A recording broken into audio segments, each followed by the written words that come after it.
Bienvenidos a un vídeo más de Dummies Juegan a Juegos. Bienvenidos. En esta ocasión os traemos el vídeo tutorial del juego La Gran Muralla. La Gran Muralla, que es un Eurogame disfrazado de juego de guerra-estrategia creado por Awaken Realms y que es posible jugar de 1 a 4 jugadores o, si tienes la suerte de tener la expansión del quinto jugador, pues a 5 jugadores. En el desarrollo del juego tratamos de construir y defender la famosa Gran Muralla china de las hordas invasoras de mongoles. El modo de juego natural es para jugar de 3 a 5 jugadores en formato competitivo, pero el manual también trae reglas para jugar a 2 jugadores, para jugar en modo solitario o para jugar en modo cooperativo a cualquier número de jugadores. Sí, vamos a enfocar el vídeo principalmente a lo que es el modo natural de juego, de 3 a 5 jugadores en modo competitivo, pero luego aquí en las marcas de tiempo y al final del vídeo os vamos a dejar también unos apéndices para aprender a jugar a solamente 2 jugadores y para aprender a jugar también en modo cooperativo en cualquier número de jugadores. Así que comenzamos con el tutorial. En primer lugar, desplegamos el tablero por la cara correspondiente, en función del número de jugadores. Hasta 3 jugadores, o para 4 o 5 jugadores, que es el caso que nos ocupa. Colocamos el marcador de tiempo con el lado liso en la casilla correspondiente al número de jugadores. Barajamos el mazo de artefactos y ponemos 3 al azar en su espacio en el tablero, y el resto ya lo podemos guardar en la caja. Preparamos un suministro de fichas de deshonra con 10 fichas por cada jugador. A continuación, cada jugador escoge una pantalla de clan, son todas iguales, solo varía la estética, así que no te comas mucho el tarro con ello. Barajamos el mazo de hordas competitivas y lo colocamos boca abajo en su espacio en el tablero. Las del modo cooperativo, que son las que tienen estas manitas que se estrechan, las dejamos fuera de la partida, las podemos guardar ya en la caja. Después robamos cartas de horda y las colocamos boca arriba en cada una de las casillas de la primera fila del campo de batalla. Y si estamos jugando a 4 jugadores, robamos una adicional y la colocamos en función de la posición indicada por la carta, pero no la carta que colocamos, sino la que aparece cuando robamos esta. En este caso, a la izquierda del todo. Colocamos 9 barricadas, una en cada espacio indicado en el mapa. Por último, barajamos el mazo de tácticas y lo colocamos boca abajo en su espacio del tablero. Barajamos todas las cartas de general y repartimos en secreto 2 a cada jugador. Y después hacemos lo mismo con las cartas de consejero. Repartimos en secreto 2 a cada jugador y en función de eso cada jugador elegirá con qué general va a jugar. El otro lo descarta. A continuación elegimos uno de los 2 consejeros y lo ponemos como consejero activo a la derecha del general y nos otorgará un beneficio de juego durante la partida. El otro pasará a ser un consejero de apoyo. Le damos la vuelta y lo ponemos boca abajo debajo de la ficha de general, dejando a la vista el símbolo de consejero. De este no utilizaremos la habilidad de su carta, simplemente nos dará un valor de consejeros de apoyo. A lo largo de la partida va a haber efectos que nos permitirán añadir un nuevo consejero a nuestro ejército y en ese momento tendremos que decidir si será un consejero activo o un consejero pasivo. Una vez que un consejero ha pasado a ser consejero pasivo, no va a poder volver a salir de aquí y ponerse como consejero activo en toda la partida. Así que tened cuidado con qué es lo que hacéis y no la liéis. El resto del mazo de consejeros se ubica próximo al tablero de juego, boca abajo, y se despliegan 4 de ellas boca arriba en la cola de consejeros. Colocamos el marcador de honor en 0 en el track de honor general.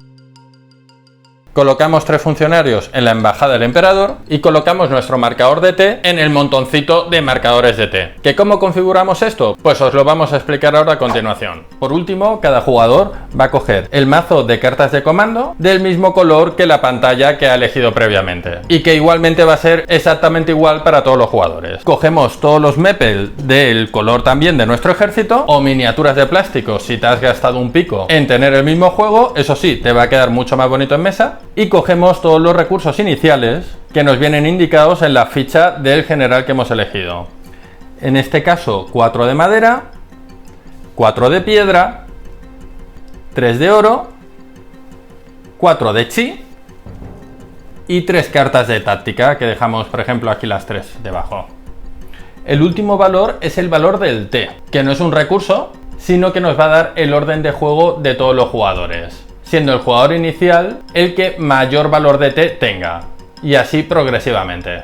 Por último, recordad que toda esta información está detrás de nuestra pantallita del color que hemos elegido, de tal manera que el contrincante o contrincantes no sabrán el número de materiales restantes que nos quedan en cada momento. Aunque sí es información pública, tanto las habilidades que tiene nuestro consejero activo como la habilidad especial que cada uno de los generales tiene aquí en su ficha. La partida se divide en varias rondas o años y cada año se divide en varias fases o estaciones, empezando por la primavera. Durante el primer año, al inicio de la partida, nos vamos a saltar directamente la primavera y el verano y vamos a empezar directamente a jugar a partir del otoño. Vamos a ir explicando las distintas fases una a una y la dinámica de juego en cada una, empezando por el otoño. Al principio de la estación, cada jugador elige una carta de mando disponible en su mano y la coloca boca abajo en su zona de juego. Después, todos los jugadores a la vez revelan sus cartas de mando y en función del orden de T, empezando por el jugador que se encuentra más arriba, el jugador inicial, va colocando su carta de mando en la cola de mando, en la posición que cada uno elija, no necesariamente la misma posición del orden de T. A partir de ahí empiezan los turnos de los jugadores, empezando por el jugador que está al inicio de la cola de cartas de mando, no en función de la orden de T, sino en la posición relativa que tenga en la cola de cartas de mando. Cuando estamos resolviendo el turno de una carta de mando, el jugador activo será el jugador propietario de dicha carta. Dicha carta de mando irá resolviendo sus efectos de arriba hacia abajo. Todos los efectos los va resolviendo el jugador activo, menos el apartado del mismo color de la carta que estamos resolviendo. Este apartado lo resuelven todos menos el jugador activo. Y además lo harán también en función del orden de T. Una vez jugado todos los efectos de la carta de mando, se activan en las localizaciones los funcionarios. Hay dos tipos de localizaciones. Las normales, que son las que tienen las casillas rojas, y las especiales, que son las que tienen las casillas verdes. Las normales tienen un número limitado de casillas que se pueden ocupar y una vez ocupado todas ellas no puede entrar ningún funcionario más. Sin embargo, las especiales pueden entrar un número ilimitado de funcionarios. No hay un número límite en el que un jugador puede insertar funcionarios en una localización, siempre y cuando no exceda el número máximo total de esa ubicación en concreto.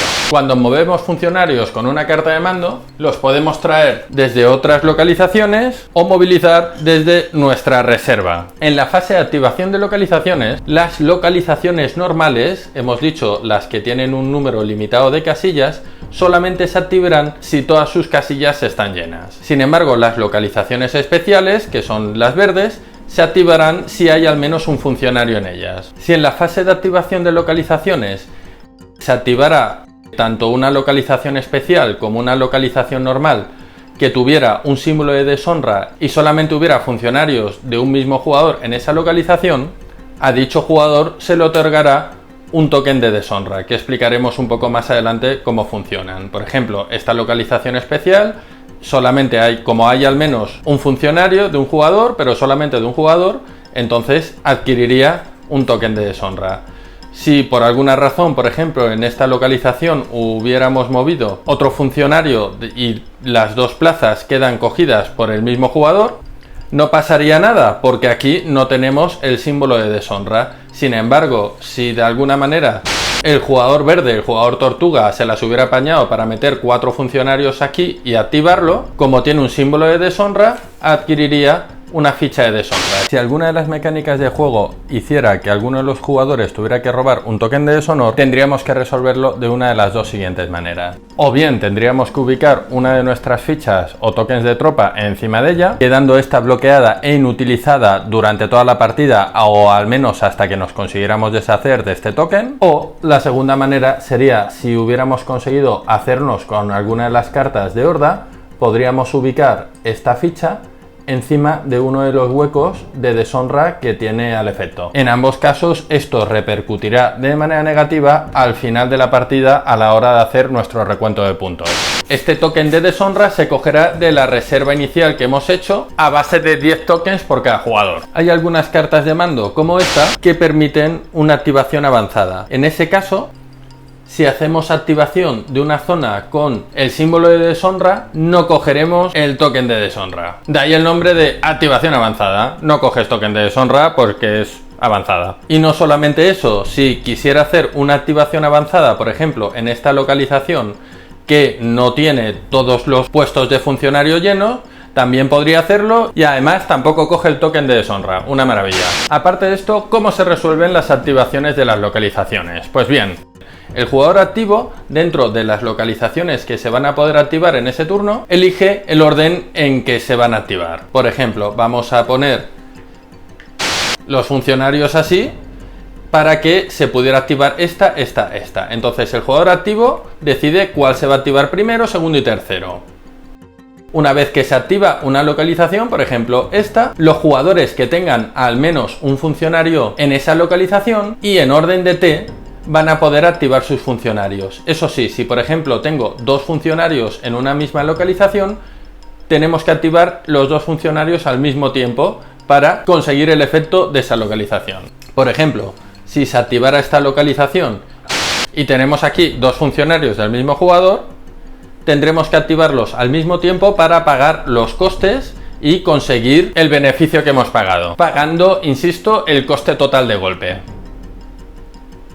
Solamente hay una excepción a este caso, que es en la embajada del emperador, donde si tenemos varios funcionarios podemos resolver varios efectos diferentes con uno de ellos, o bien adquirir otro funcionario si hubiera en la reserva, aquí, o bien adquirir nuevos consejeros o reciclar la cola de consejeros. Las localizaciones de producción funcionan también de manera un poco diferente.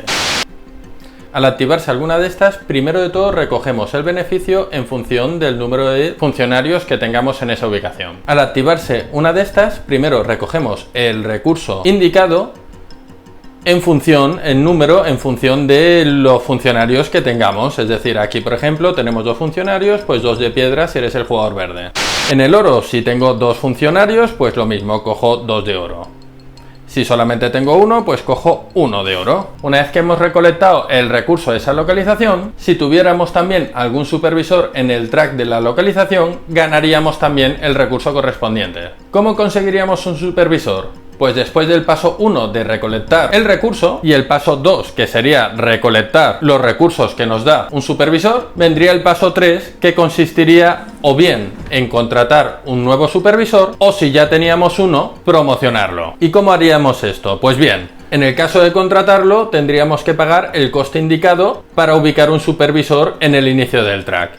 Y en el caso de querer y poder promocionarlo, pues tendríamos que pagar el coste indicado de una casilla a otra del track. Cada jugador va a poder tener únicamente un supervisor en cada cola de track. Y además, para indicar que es un supervisor, cogemos cualquier ficha de soldado, ya sea un arquero, un soldado de caballería o un soldado con lanza. El que nos dé más rabia o el que nos venga mejor con las tácticas que estemos usando. Después vendría el paso 4, en el cual podríamos donar una unidad de ese recurso al almacén general. Por ejemplo, aquí el jugador azul ha ganado 1 de piedra más 2 de su supervisor, tendría en total 3 unidades de piedra y podría elegir una de ellas para poner en el almacén general, lo cual le va a generar 2 de honor en el proceso. Se puede donar cualquier tipo de material menos el chi. Este pues no lo puedes almacenar. Al final de la activación de cada localización, todos los funcionarios que se encuentren en ella volverán a la reserva de sus respectivos jugadores. Este es el funcionamiento general de todas las localizaciones, pero vamos a ver de manera concreta cómo funcionan algunas de ellas con carácter especial. En la casa de T, los jugadores con al menos un funcionario presente en la misma suben un puesto en el orden del T. Ahora bien, si un mismo jugador tuviera todas las posiciones ocupadas, subiría arriba del todo de golpe. En el cuartel, por cada funcionario que tengamos presente, podremos hacer un reclutamiento del tipo de soldado que elijamos pagando su coste, siempre que nos queden disponibles en la reserva. Y aquí tenemos varias opciones. Si es un arquero, lo podemos poner en cualquiera de las secciones de la muralla con un hueco disponible y automáticamente resolver un ataque. También para cualquier tipo de soldado lo podemos ubicar en alguna de las 3 zonas de descanso de una de las secciones de muralla. O bien, si es un lancero, lo podemos enviar a alguna de las hordas en primera línea de batalla, y si es caballería, lo podemos enviar a cualquier horda que haya en el campo de batalla. Os contaremos cómo hacer esto con mayor detalle un poquito más adelante en el vídeo. El campamento de constructores es, entre otras cosas, donde podemos construir secciones de muralla y reforzarlas con barricadas. Cuando activamos la localización, en primera instancia, el coste de cada una de las cosas que construimos tenemos que gastarlo con los recursos que hay en el almacén. Y solo en el caso de que no tuviéramos recursos suficientes dentro del almacén, habría que rascarse el bolsillo para pagar el resto del coste. Rascarse el bolsillo no implica ganar honor adicional a la hora de construir una parte de la muralla. Construir barricadas nos va a dar 2 de honor y en función del piso de muralla que vayamos a construir nos va a dar una cantidad de honor. Por ejemplo, si fuéramos a construir la siguiente sección a esta de muralla, tendría un coste de 15 recursos a combinar entre varios tipos de recursos y ganaríamos 15 honor. Y si tuviéramos un arquero ya en esa sección de la muralla, escalaría y se pondría en una de las ubicaciones disponibles en la nueva parte de muralla construida.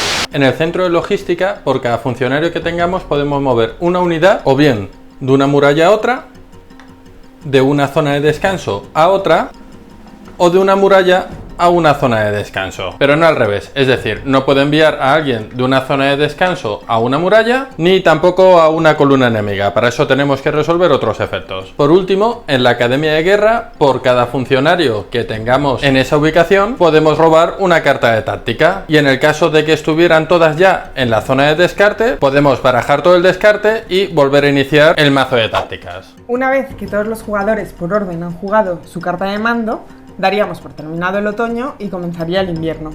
Durante el invierno, nuestras tropas heroicamente tratan de aguantar un día más y mantenerse firme frente a la invasión de las tropas invasoras mongolas. Épico. Aprovecharemos para explicaros esta fase, pero vamos a explicaros primero en qué consiste la secuencia de combate que va a tener lugar durante toda la partida. Vamos a ello. Hay dos maneras fundamentales de iniciar un combate.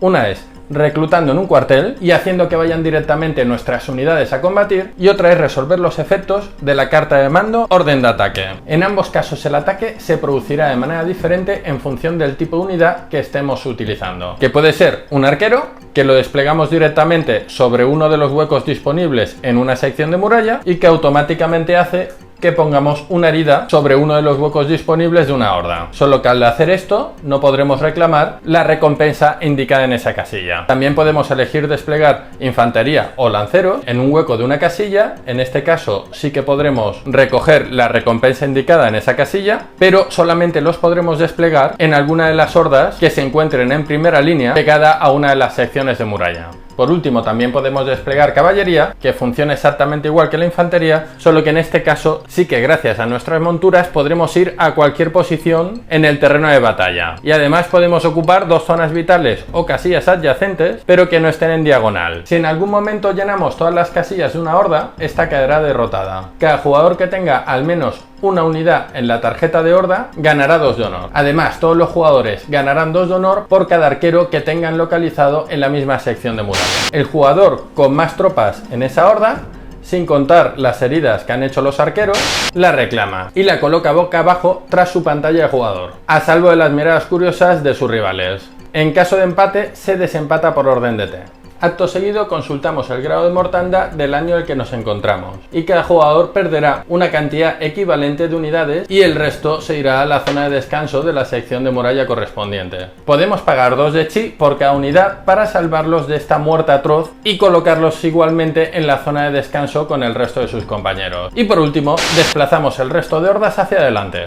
Con esto ya podríamos pasar a explicar la estación de invierno. Primero, en la fase de disparo, empezando por la muralla más a la izquierda, se activan en orden de T los arqueros que están situados en las murallas, realizando cada uno un disparo contra las hordas invasoras. Hecho esto, comprobamos si alguna de las hordas ha sido derrotada. Y si así fuese, lo resolvemos normalmente tal y como hemos explicado en la sección de combate contra hordas. Luego vendría la fase de asalto. Sumamos el valor ofensivo de todas las hordas que hay en esa columna y lo comparamos con el valor de defensa de la muralla, sumándole 2 por cada barricada que hayamos preparado. Si el valor total de defensa es igual o mayor que el poder ofensivo de las hordas, en este caso 8 y 7, 15, y 12 defensivo, más 2 y más 2, 16, no pasa nada, todo está bien. Pero si fuera menor, por ejemplo, no tuviéramos esta barricada instalada, entonces el enemigo ha abierto una brecha. En caso de brecha, todos los jugadores ganan una ficha de deshonra por cada horda que haya en dicha sección en la que no contenga al menos una unidad. Se retirará de la reserva de fichas de deshonra un número igual al de jugadores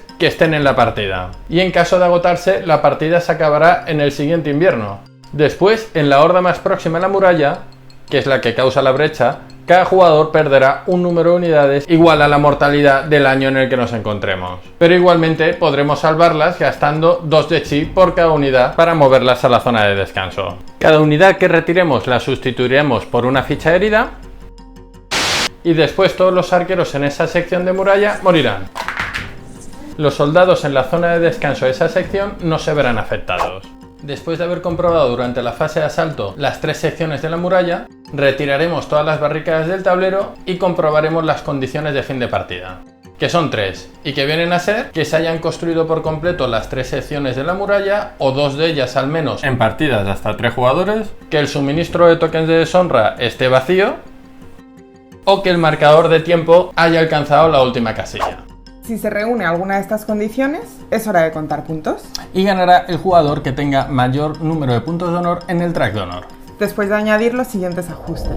Restamos 5 de honor por cada ficha de deshonor debajo de una de nuestras unidades, pero no podemos bajar por debajo de 0 de honor haciendo esto. Sumamos los puntos de las tarjetas de horda que hayamos conseguido que no tengan un token de deshonor encima. Y por último, sumamos los puntos de honor que nos dé cada uno de los artefactos activos durante la partida. Y después de esto, quien tenga más puntos de honor acumulados gana la partida.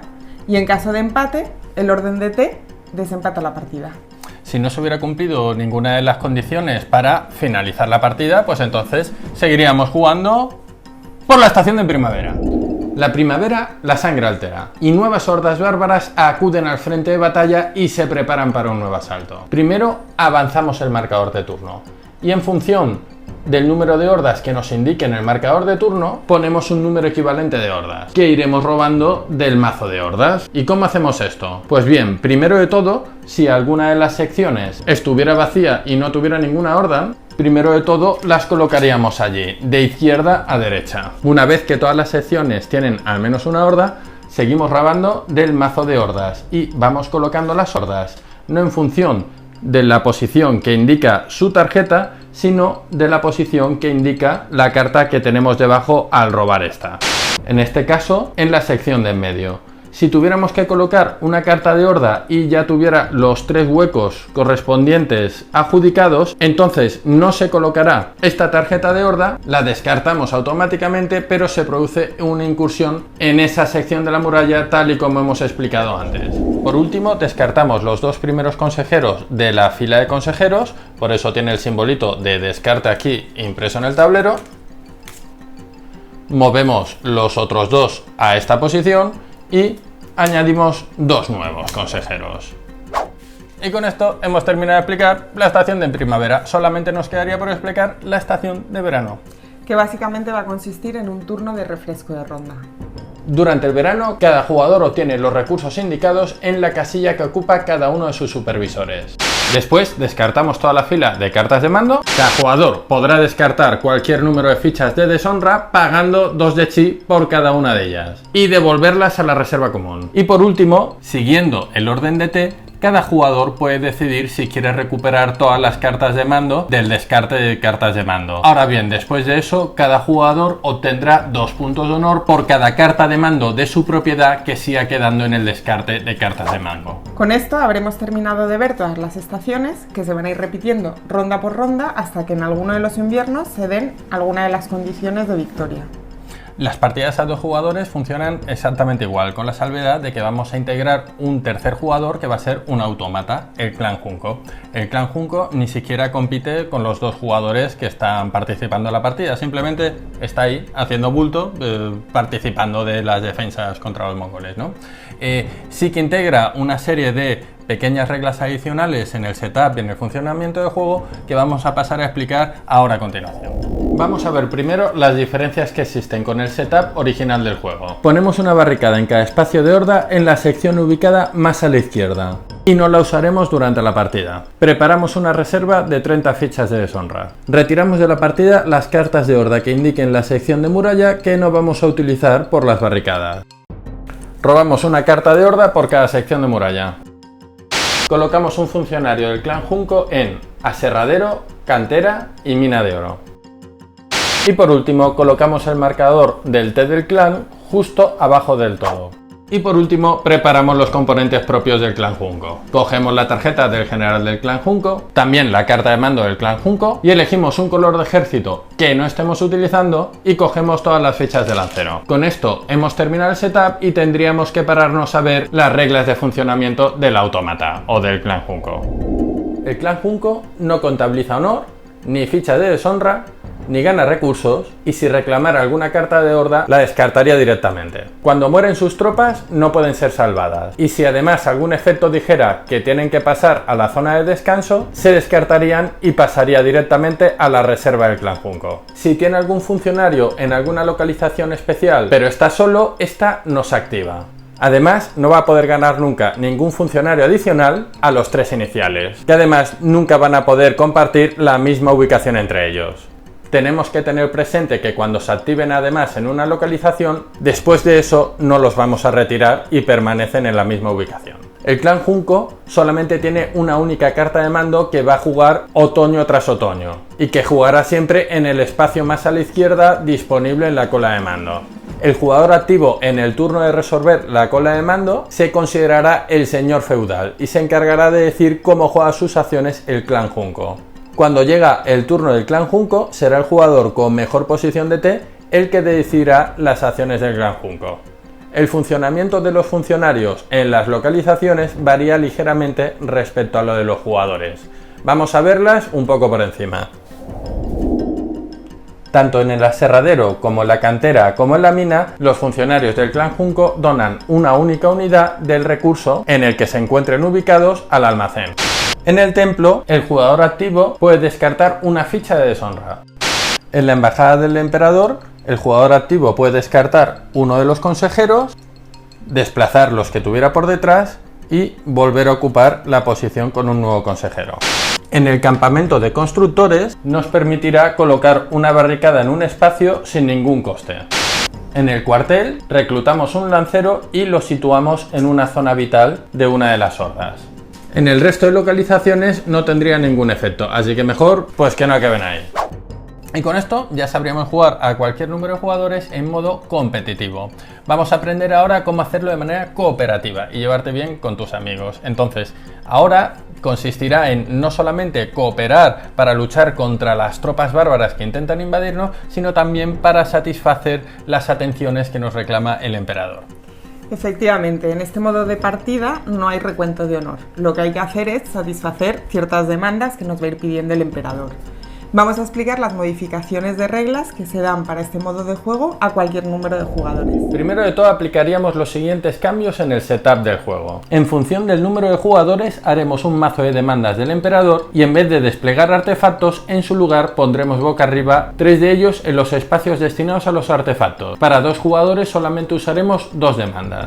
Colocamos el marcador de tiempo en su cara +1, como recordatorio de que vamos a desplegar siempre una horda más de la habitual. Hacemos el mazo de cartas de horda solamente con las hordas del modo cooperativo y las desplegamos de manera habitual. Barajamos juntas las tácticas tanto de modo cooperativo como las de modo normal y las ubicamos en su espacio en el tablero. Barajamos juntas también todas las cartas cooperativas y no cooperativas de los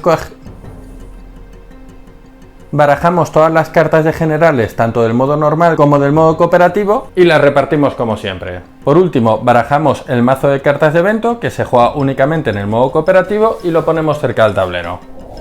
Como dijimos, el objetivo del juego es satisfacer las demandas del emperador.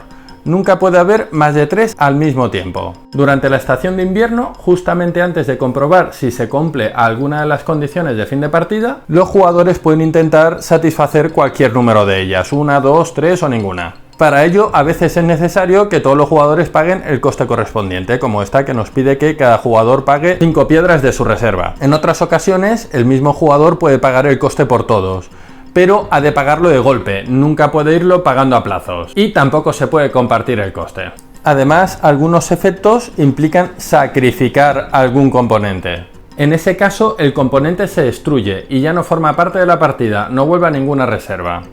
Una vez que hemos tenido la oportunidad de satisfacer las demandas, cada jugador obtiene una ficha de deshonra por cada una de las demandas que no hayan conseguido satisfacer en ese turno. Por ejemplo, si hubiéramos conseguido satisfacer estas dos, pues únicamente obtendríamos una ficha de deshonra cada jugador por esta que nos ha quedado por completar. Acto seguido volvemos a rellenar los huecos que nos han quedado de las demandas que sí que hemos conseguido satisfacer y comprobamos si se cumple alguna de las condiciones de final de la partida. Y si no es así, robamos una nueva carta de evento. Hay que tener en cuenta que en el caso del modo de juego cooperativo no contará como condición de final de partida el haber construido todas las secciones de la muralla. Además, los eventos que jugamos tienen dos tipos de efectos: los inmediatos, que toman lugar en cuanto sale la carta, y los efectos pasivos. Los efectos pasivos se van colocando en la mesa y permanecen por el resto de la partida y se van acumulando hasta que hemos conseguido terminarla. Además, al pasar a ser un juego cooperativo hay algunas cosas que deberemos de tener en cuenta, como por ejemplo, a la hora de revelar las cartas de comando se hace en secreto y sin poder compartir la información. Una vez que sí que desvelamos las cartas, los jugadores se podrán poner de acuerdo para idear tácticas conjuntas en el juego. Eso sí, las cartas de comando ya no se podrán recuperar durante el verano y solamente se podrán recuperar si se construye una sección de la muralla. En ese preciso momento sí que podremos elegir y coger del descarte una única carta y devolverla a nuestra zona de juego. Tampoco en el modo cooperativo se puede durante el verano descartar fichas de deshonra gastando chi. Solo podremos descartarnos de estas gastando 10 de honor, o bien en el momento que vamos a adquirir la ficha de deshonra, o durante el verano en el mismo momento en el cual gastaríamos chi en el modo competitivo para hacer esto. Recordad además el +1 de que vamos a tener que colocar una horda adicional respecto a lo que viene a ser el modo competitivo de juego. Y por último, las acciones de los funcionarios ya no se tendrán que resolver en orden de T. Se puede convenir entre los jugadores el orden. Únicamente se seguirá usando el orden de T para desempatar a la hora de reclamar una horda batida. Y con esto ya sabríamos jugar a la Gran Muralla. Efectivamente, esperamos que el vídeo os haya sido útil y os haya sido entretenido de ver. Y si por supuesto os ha quedado alguna duda, pues lo de siempre, nos dejáis ahí en comentarios vuestra duda y nosotros siempre os vamos a responder. También nos podéis escribir por Instagram, que también os vamos a responder siempre. Sí, para esto o cualquier otra cosa. ¿Y cómo estar al tanto de otros vídeos que sacaremos en un futuro? Que lo mejor es que son gratis, pues muy fácil. Ahora aquí os va a salir unos cubitos, le pincháis, os suscribís, le dais a la campanita y os llegan todos. Y son gratis y os lo vamos a agradecer un montón para poder seguir trayendo contenido de este. Así que ¡hasta luego!